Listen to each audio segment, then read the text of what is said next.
remember, tandaan ninyo mga Pilipino, kanang ayuda, inyo yan. May, Diyos ko po, walang tao dito sa Pilipinas o milyonaryo man o bilyonaryo na magbigay ng pera baski 1 peso sa inyo. Walang taong magagawa ng lalo na yung mga mayaman. Yung binibigay ng mga politiko, milyonaryo man o mahirap, hindi nila pera yan, pera ninyo. Kaya kung may problema ang bayan, tapos ang issue na sa harap ninyo,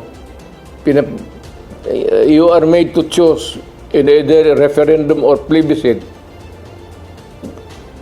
maawa naman kayo sa anak ninyo, future generation.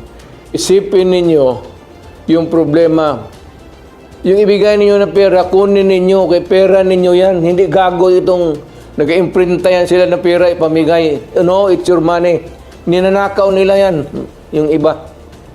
Yung iba naman, kagaya ng Kongreso ngayon, parang nauubos talaga ang pera ng Pilipinas.